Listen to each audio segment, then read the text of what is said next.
বেলায় অধিক তাপমাত্রায় দাহ্য পদার্থ নিয়ে বের হওয়া থেকে বিরত থাকুন। প্রয়োজনে বাড়ি থেকে বের হলে ঢিলেঢালা পোশাক পরিধান করুন।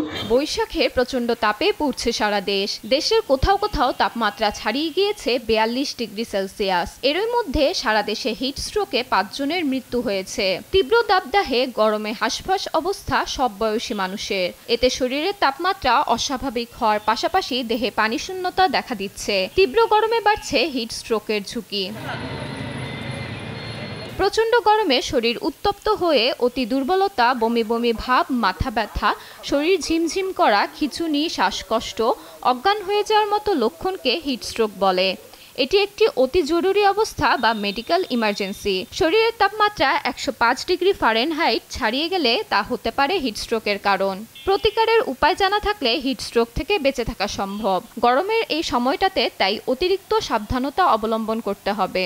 টেম্পারেচার সময় 40 পর্যন্ত আসে, সেই ক্ষেত্রে আমাদের আসলে হিট স্ট্রোক হতে পারে এবং অনেক সময় ঘামিয়ে আমাদের শরীর ঠান্ডা হয়ে আবার সেখান থেকে নিউমোনিয়া, জ্বর, কাশি, সর্দি, ডায়রিয়া, অন্য উপসর্গ দেখা দেয়।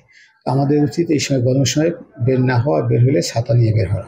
বর্তমানে গ্রীষ্মকালে তাপ প্রবাহ হচ্ছে আপনার ডায়রিয়ার জন্য সবচেয়ে বড় সমস্যা, কারণ এটাতে এই সময়টা মানুষ বেশি পানি খায়, পানি ব্যবহার করে এবং এর ফলে পেটের পীড়া নিয়ে আমাদের হাসপাতালে সবচেয়ে বেশি রোগী ভর্তি হয়। হিট স্ট্রোকের বিপদ থেকে বাঁচতে হালকা ও ঢিলেঢালা পোশাক পরুন। কাপড় সাদা বা হালকা রঙের সুতি কাপড় হলে ভালো। যথাসম্ভব ঘরের ভেতরে বা ছায়াযুক্ত স্থানে থাকার চেষ্টা করুন। একান্ত প্রয়োজনে বের হতে হলে সঙ্গে পানির বোতল, টুপি, ছাতা রাখার চেষ্টা করুন ও মাঝে মাঝে পানি পান করা উচিত। শরীর অবসন্ন হওয়া মাত্রই ছায়াযুক্ত বা শীতল কোনো স্থানে বিশ্রাম করতে হবে। যদি অবস্থা খারাপ মনে হয় তাহলে ঠান্ডা পানিতে ভেজানো কাপড় দিয়ে শরীর মুছে নিতে হবে। এছাড়া খাবার স্যালাইন খেতে পারেন যাতে শরীরে লবণ ও জলের শূন্যতা দূর হয়। কেউ অজ্ঞান হয়ে গেলে বা মাথা ঘোরালে তার মাথায় ঠান্ডা পানি ঢালতে হবে। তাতেও যদি অবস্থার উন্নতি না হয় তাহলে হিট স্ট্রোকে আক্রান্ত ব্যক্তিকে দ্রুত হাসপাতালে নেওয়ার ব্যবস্থা করতে হবে।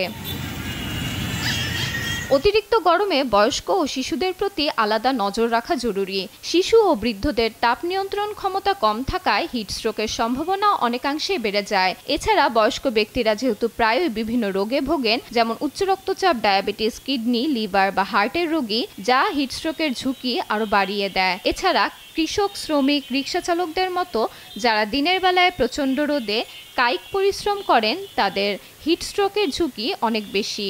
শ্বাসকষ্ট উঠে যাচ্ছে, এত গরম, কষ্ট হচ্ছে খুব। কী করা, শরীরে লবণাক্ত পানি বেড়ে যাচ্ছে, এতে শরীর অসুস্থ আছে। মুখ টুক একেবারে পুড়ে খুব গরম।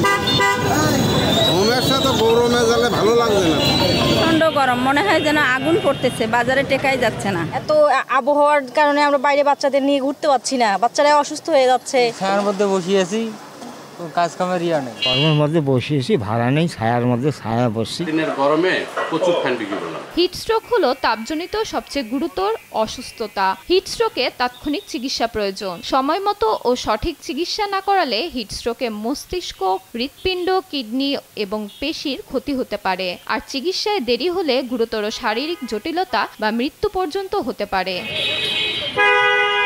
ফারিহা ইসলাম মিম, দেশ টিভি।